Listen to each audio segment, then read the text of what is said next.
بسم الله الرحمن الرحیم. خواهران عزیز، درس نوبتی عقیده طحاوی است و چه خیلی کمی پیش گفتم این اولین درسی هست که هم ثبت و هم صدا رو داریم ثبت میکنیم که انشالله خواهرانی که در زوم با ما هستید کوشش کنیم که همین ثبت به خوبی رود، داد و فیقان نشود. بعد از درس انشالله وقتی که درس عقیده تمام شد میتوانید سوال جواب کنید و سوال های اویدی درس اولا، بعدا دیگر سوال ها رو میتوانیم انشاءالله به قدر توان پاسخ دهیم. امروز درباره حقیقت ایمان صحبت میکنیم و زیاد و کم شدن ایمان و شاخه های ایمان و انشاءالله الله برکت دهد. این چونین درباره اولیاء الله یا اولیاء الرحمن که ها اولیاء هستند و یک انسان به درجه ولی یا اولیاء بودن که ما اولیاء جمع ولی هست و در تاجیکستان اساسا چی میگویم با شکل جمعش استفاده میکنیم، اولیاء میگویم. چگونه انسان ها با کدام عمل ها به درجه اولیاگی میرسن. اولا درباره ایمان، والایمان، امام طحاوی میگوین والایمان هو الاقرار باللسان و تصدیق بالجنان و جمیع ما صح عن رسول الله من الشرع والبيان كله حق والإيمان واحد وأهله في أصله سواء والتفاضيل بينهم بالخشية والتقى ومخالفة الهوى وملازمة الأولى. میگویند ایمان اقرار کردن به زبان است که ایمان آوردن به الله یگانه، من به او باور دارم، به بودنش، به هستیش، و پروردگاریش، و این چونین ایمان به الله روز قیامت و دیگر از 6 ارکان ایمان که انشاءالله بعد از درس دیگر می آید. و میگویند و تصدیق کردن با قلب، یعنی یگانه با دهان گفتن نمی شود، این چونین با قلبت هم با زبانت چیزی گفتد را تصدیق میکنی و آن باور میکنی. و این چونین هر چیزی که پیامبر صلی الله علیه و سلم از شریعت و از گفته هاشون آمدن آنها همش صحیح هست و ما همه آن را حق میدانیم. گفته پیامبر، کرده پیامبر، آورده پیامبر از اسلام. و میگوین ایمان خودش یک است و آنهایی که داخل ایمان شدن همشان برابر هستند که کمی بعد این را انشاءالله شرح میدهیم. و فقط میگویند درجه بالا بودن و پایان بودن در بین مؤمنان از جهت ترس از الله و تقوا هست و این چونین مخالفت کردن هوا هست و ملازمت کردن آن چیزی که باید بنده انجام دهد. اینجا خواهران عزیز در نزد جمهور علما، یعنی اکثریت علما در مذهب امام مالک و شافعی و امام احمد و در تقریبا تمام صحابه ها گویم هم خطا نمی کنیم، این است که ایمان با 3 چیز می شود. یکی این که با قلبت تصدیق میکنی، یقین میکنی، بدون شک به پروردگار ایمان می آوری، به بودنش، به هستیش، به خالقیش، و با زبانت هم این رو بیان میکنی و این چونین عمل میکنی به ارکانهای آن، یعنی اون چیزی که باید عمل کرده شود از دین با بدنت، با دست و پای و زبان و عموما با جسمت عمل میکنی. و بعضی از علما هستند چگونه که امام طحاوی میگویند و قول امام ابو حنیفه رحمت الله علیه هم هست که میگن ایمان باور کردن با قلب است و گفتن با زبان است و بعد از این شروع می شود کامل کننده هایش با عمل، یعنی با ایمان داخل می شود با قلب و با دل، بعدن با عمل کردن. اما اینها چی میگویند در نزد جمهور علما نه عمل هم برابر است که تقریبا اختلاف فقط اختلافی لفظی هست، در اصل اینقدر یعنی اختلافی کلان و از حد چی نیست، یعنی تا اینکه مثلا اصلا در مذهب ابو حنیفه رحمت الله علیه یا علمای احناف هم نیست که یک نفر فقط من ایمان آوردم، من به الله باور دارم، گوید نه نماز خونه، نه روزه گیرد، نه زکات دهد، تمام حرام کرده ها را بکند، تمام فرض ها را ترک کند، با همین او مؤمن کامل الایمان یا مؤمن است گفته نمی شود. یعنی حتما در مذهب ابو حنیفه رحمت الله علیه هم تو باید چیکار کنی؟ بعد از اینکه ایمان آوردی، بعد از اینکه گفتی الله یگانه هست، شروع کنی به عمل کردن به گفته های الله. برای همین چی میگویم؟ ایمان خودش عمل هست، هم با زبان، هم با دل، هم با تمام بدن. و اینجا خواهران عزیز در مسئله ایمان که ایمان زیاد و کم می شود، مثلا در مذهب ابو حنیفه رحمت الله علیه میگن ایمان تصدیق است، یعنی با قلب باور کردن است. وقتی تو به یگانگی الله باور کردی دیگر این کم و زیاد نمی شود. آره از جهت عمل یک مؤمن درجهش بالا و کم می شود، اما ایمان که تصدیق کردن با قلب است در جایش می ایستد. اما در نزد جمهور علما همون تصدیق هم که حتی کرده باشی زیاد و کم می شود. میگویند ایمان مثل بیناییش است، بعضی ها خیلی دقیق همه چیز رو میبینن، بعضی ها کمتر میبینن. دو نفر به آسمان نگاه میکند، یک نفر چقدر چیزهای زیاد رو میتواند با یک بیناییش درک کند، یک نفر کمتر. و ایمان هم عیناً همین گونه هست. و درباره اینکه ایمان یک درجه نیست، یعنی در مسئله ایمان کم و زیاد می شود، پیامبر صلی الله علیه و سلم میگویند الایمان بضع و سبعون شعبه فافضلها قول لا اله الا الله و ادناها اماطه الاذى عن الطریق. پیامبر صلی الله علیه و سلم حدیث در صحیح بخاری مسلم است که میگویند ایمان 70 و چند شاخه دارد و بالاترینش بهترین آن لا اله الا الله گفتن است و پایانترین شاخه ایمان این است که تو یگان پرتو را اذیت رسانه را از زمین دور میکنی، یعنی از پیش پایت آن چیزی که در کوچه به مردم اذیت میرساند آن را از راه دور میکنی.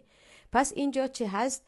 اگر ایمان شما یعنی درخت ایمانتان را شما با لا اله الا الله محمد رسول الله بنا کردید، اون شاخه های زیادی دیگر دارد که به همون شاخه ها نگاه کرده درجه ایمان مؤمنان بالای پایان است. مثلا در حدیث دیگر میگن الحیاء شعبة من الایمان، حیا شاخه از ایمان است. به حیا بودن به ایمانی نیست، اما ناقصی ایمان است.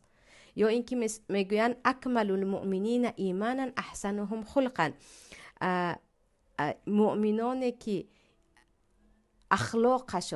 اخلاقشان بالاتر است آنها ایمانشان هم کاملتر است. یعنی آنی که حسن خلق دارد، اخلاق نکو دارد، ایمانی کامل دارد. نمیگویند که بد اخلاق به ایمان است، نه، بد اخلاق ایمانی کم دارد، ایمانی ناقص دارد. یا حتی میگویند بزازة من الایمان، یعنی لباس های خاکسارانه پوشیدن این از ایمان است. انسان در دنیا کبر نکردن و هرچی متواضع یا که خاکسارانه پوشیدن.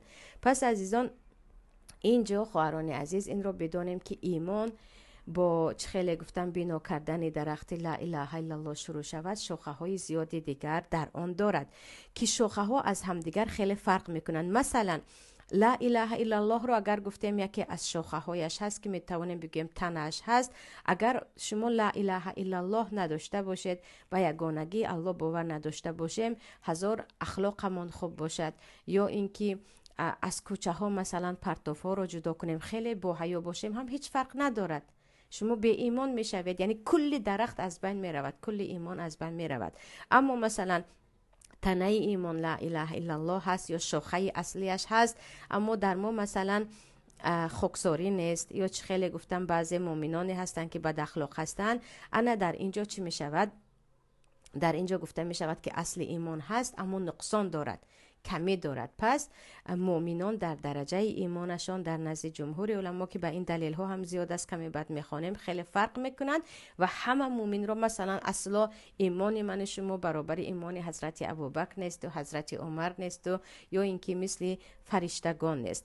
پیامبر اینچنین صلی الله علیه و سلم میگن وقتی شما یگان منکر را دیدید، چیزی را دیدید که اصلا آن چیز گناه هست، در اسلام این کار شده هست، آن را اولا با دستتان تغییر دهید. بتوانید اگر از دست آن انسان گناهکار بگیرید که این کار را نکن، نتوانستید حداقل با زبان بگویید که این کار را نکن.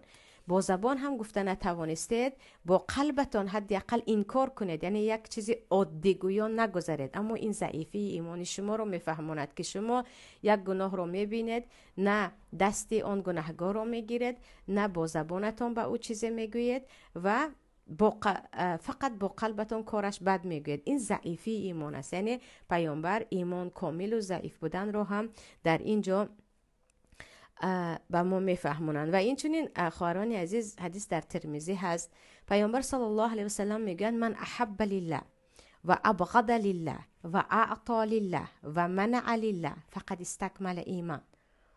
کسی که به خاطر الله دوست بدارد یک مؤمن را، یک انسان نکوکار را، به خاطر الله که آن انسان به الله نزدیک است یا از ظاهر عملهای صالح دارد، و کسی که به خاطر الله بد بیند، خویش تبار من است، نزدیک من است، اما از اینکه گناهگار است من او را بدش میبینم، و اعطى لله به خاطر الله بدهد از صدقه و از خیراتش، یعنی خودم نیاز دارم یا اصلا اون انسان به من بدی کرد اما به خاطر الله کمکش میکنم که محتاج است، و منع لله به خاطر الله من کند، یعنی باید بدهی اما میدونه به گناه استفاده میشود، میدونه که اون نفری که جایی که تو خیر کرده ایستاده ای اونجا خوب نیست، یعنی از جهت ایمانی گفتم یا از جهت دین، فقط استکمل ایمان، در این وقت ایمان او کامل شده است. یعنی پیامبر صلی الله علیه و سلم چه گفتن؟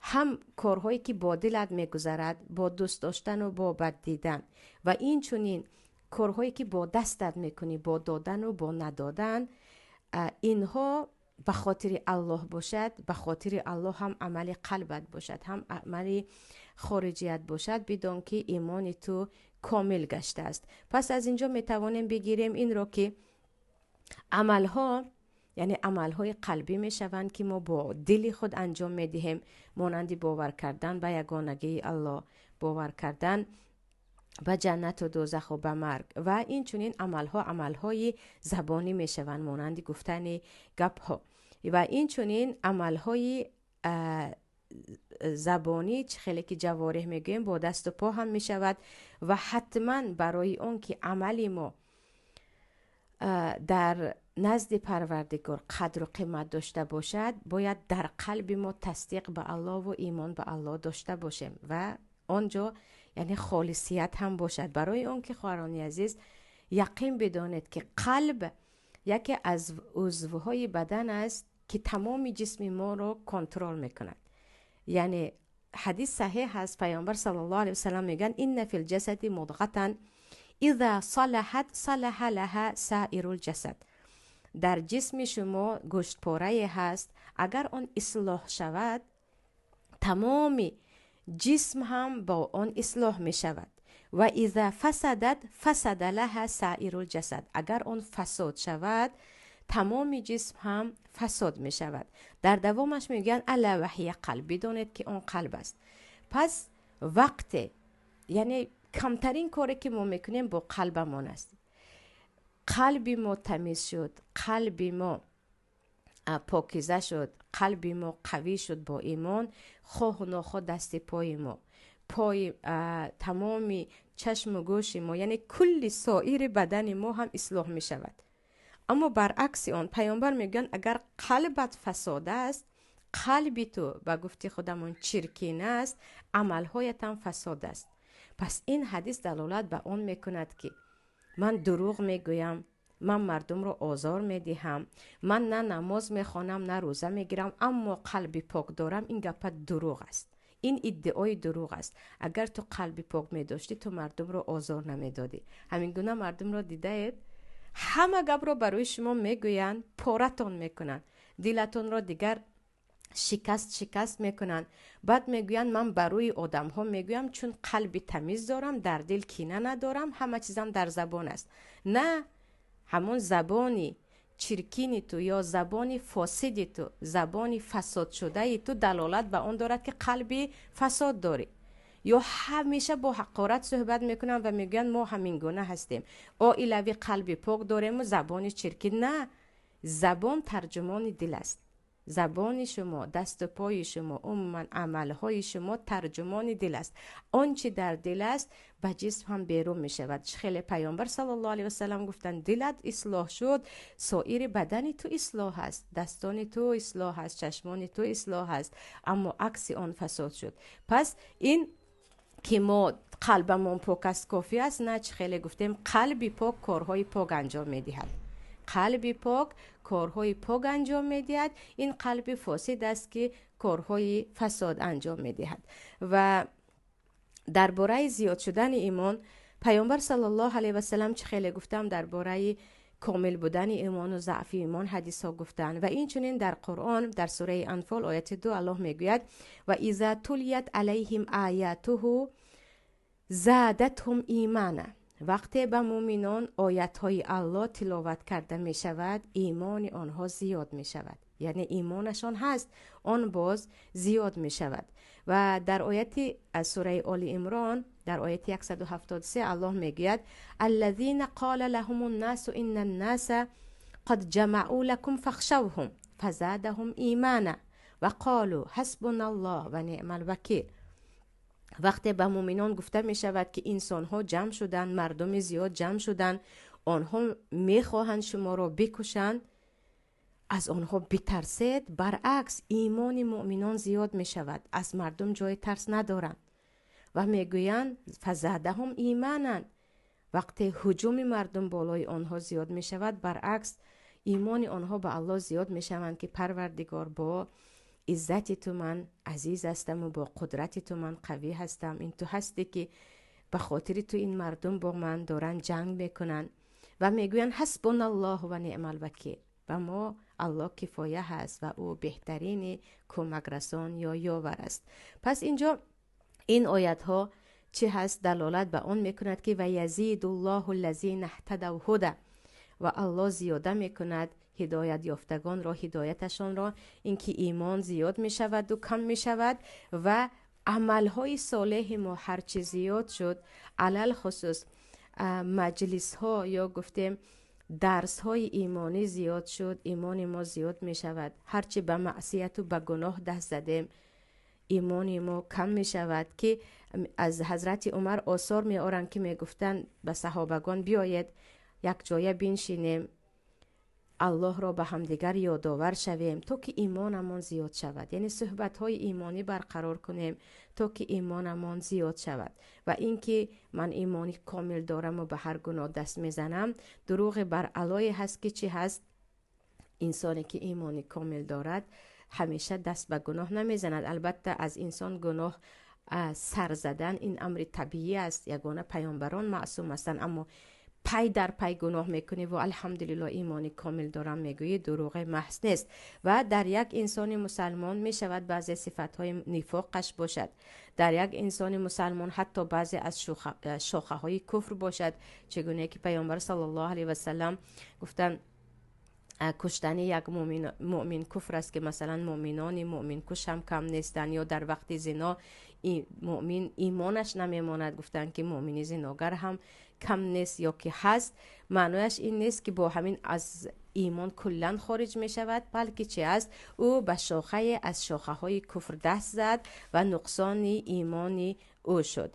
و درباره مؤمنان خواهران عزیز در حدیث درباره تقسیم مؤمن و مسلمان و احسان است، یا اینکه در درس تفسیر خواندگی بوده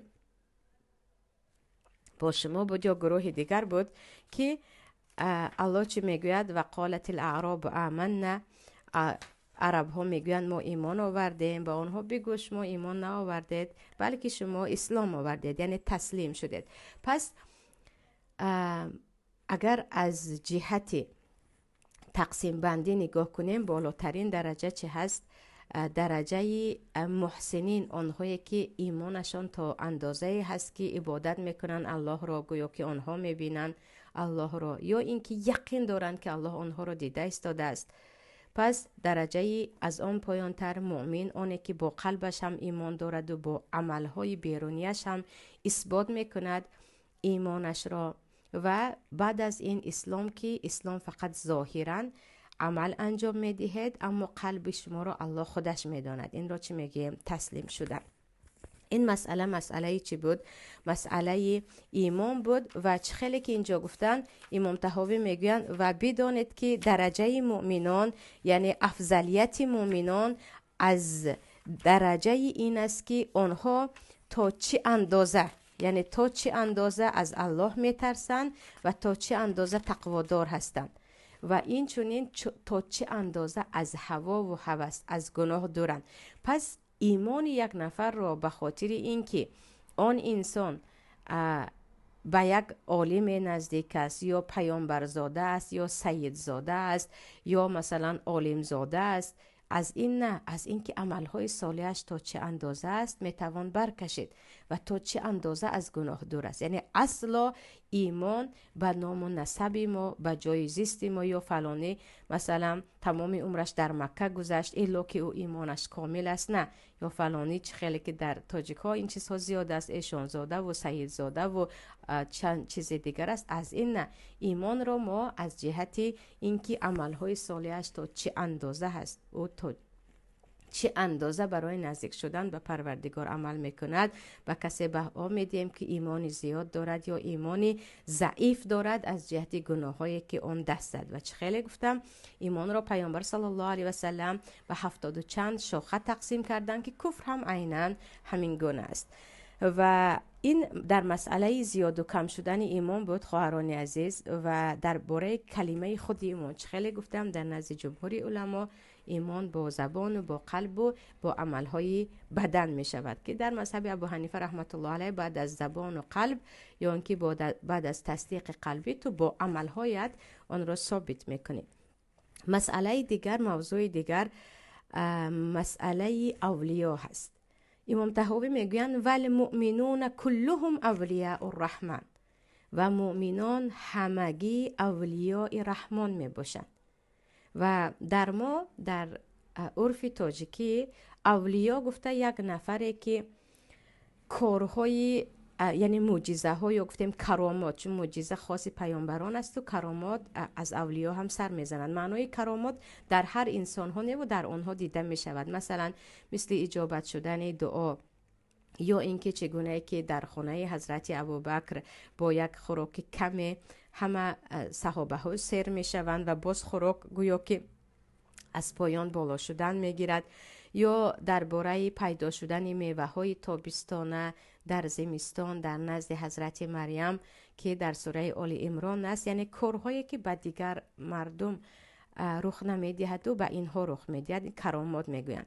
اما در مسئله اولیاء ما یک فکر خیلی خطا داریم که بعضی ها گمان میکنن با همین که یک نفر خیلی ریشی دراز دارد و سلای کلان دارد، یا یک نفر همیشه لباس سبز میپوشد، یا یک نفر میگوید من اولیا زاده ام، یا من فرشته را دیدم، یا پیامبر را دیدم، یا خضر را دیدم و اولیا شد. در حالی که نگاه کنه در وصف اولیا الله در سوره یونس آیت 62 و 63 میگوید الا ان اولیاء الله لا خوف علیهم ولا هم یحزنون. بدانید که اولیای الله نه ترس دارند برای آینده و نه غمگین هستند از گذشته. آنها آرام و راضی به الله هستند و از گذشته و از آینده خود بیم ندارند. الذین آمنوا و کانوا یتقون، و آنها به الله ایمان دارند و کانوا یتقون و اهل تقوا هستند. یعنی با دو صفت اساسی که مؤمن تقوادار، یعنی آنه که از الله میترسد و از گناه پرهیز میکند و به عمل صالح دست میزند و ایمان به الله دارد، با این صفت الله چه گفت؟ اینها اولیاء الله میباشند. پس کلمه اولیاء را مخصوص، یعنی تمام مؤمنان اولیاء الله میباشند. معنای اولیاء چی هست؟ ضد دشمنی، یعنی دوستان الله می باشند، نزدیک یا قربه گویم نزدیک به الله می باشند، فقط درجه آنها هم فرق می کند. الله می گوید الله ولی الذین آمنوا یخرجهم من الظلمات الی النور والذین کفروا اولیاؤهم الطاغوت یخرجونهم من النور الی الظلمات. الله ولی هست، یعنی نصرت دهنده مؤمنان است، آنها را از ظلمات، از گناه و از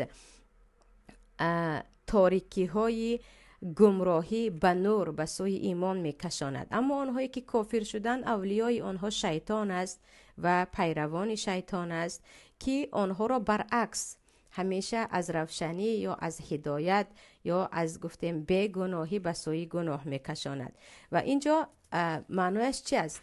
مؤمنان همگی در عموم اولیای الله هستند، اما چگونه که ایمان از ایمان فرق میکند، درجه مؤمنان هم درجه اولیاء هم فرق میکند و برای اینکه تو یک ولی الله باشی و درجه اولیاء برسی، در ما حدیث صحیح هست که پیامبر صلی الله علیه و سلم، حدیث در بخاری هست که میگویند، یعنی الله میگوید در حدیث قدسی: من عادلی ولیا فقط بارزنی بالمحاربه. کسی با ولی من دشمنی کند، او مرا به جنگ دعوت کرده است، یعنی او ضد من جنگ اعلان کرده است. و در دوامش میگوید: و ما تقرب الی عبدی بمثل اداء ما افترضت علیه ولا یزال عبدی یتقرب الی بالنوافل حتی احبه. و میگویند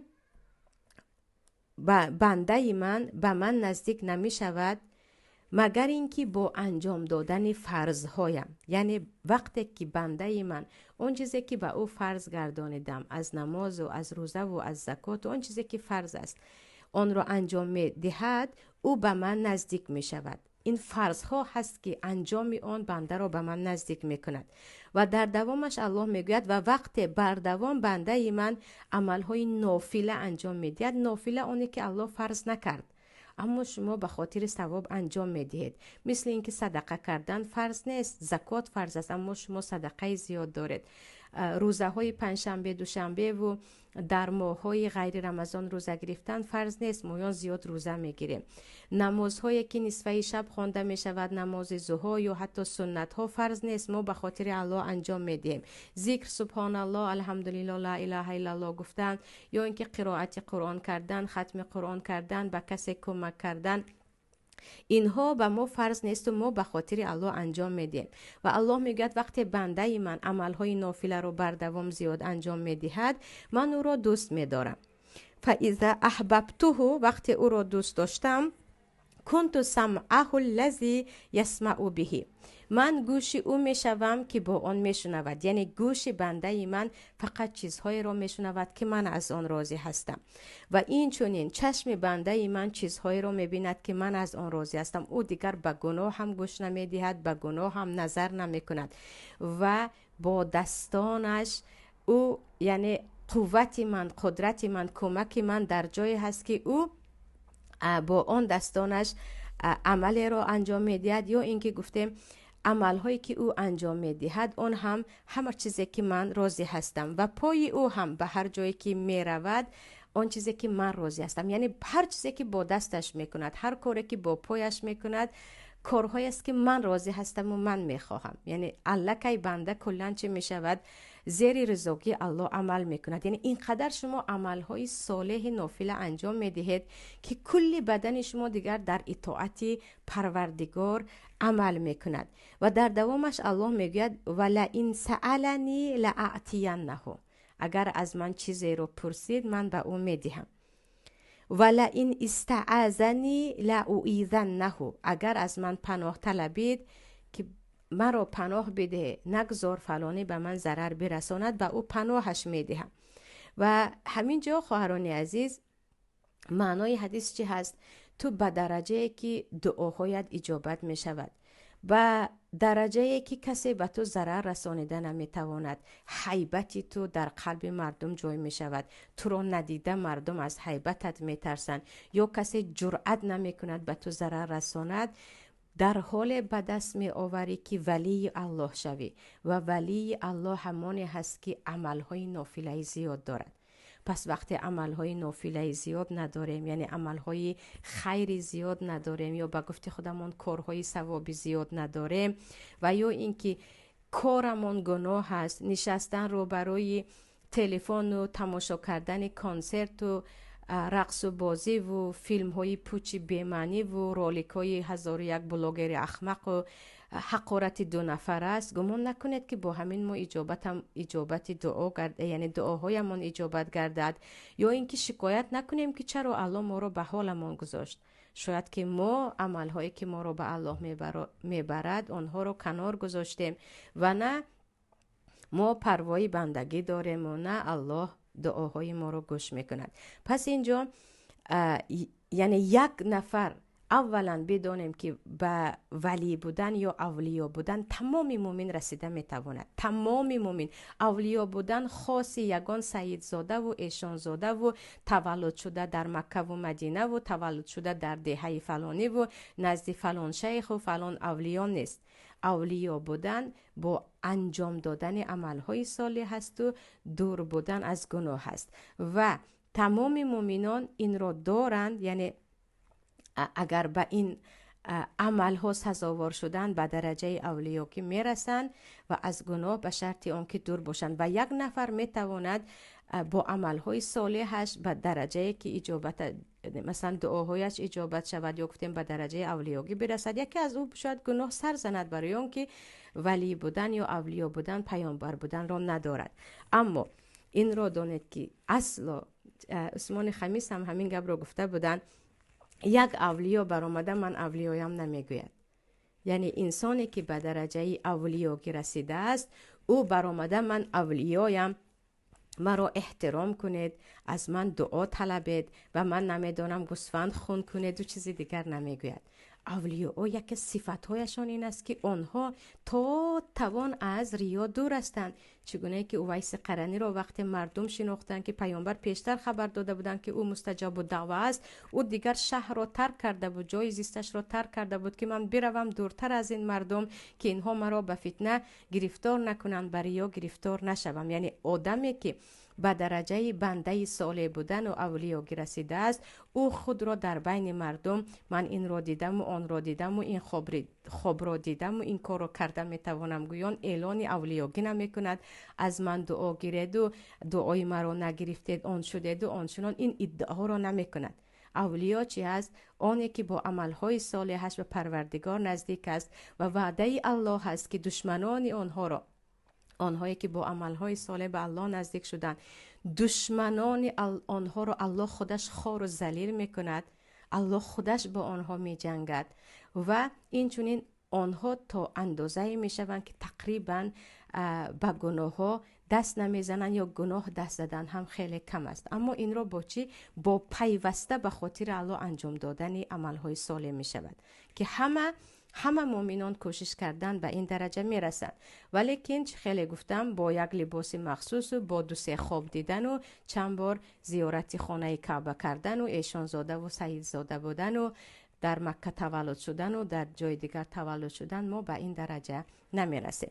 این بود موضوع دیگر درباره اولیا. اساساً این موضوع رو کمی درباره کرامات اولیا وسیع‌تر کنه می شود، اما خطا نکنم باز در کتاب های دیگر می آید و اینجا درباره درجه های مؤمنان و این چونین 6 ارکان اساسی ایمان صحبت می رود که الله نصیبمون کرده باشد. انشاءالله صحت و سلامت باشیم، گریپ ها دور باشد. درس دیگر دوام می دهیم.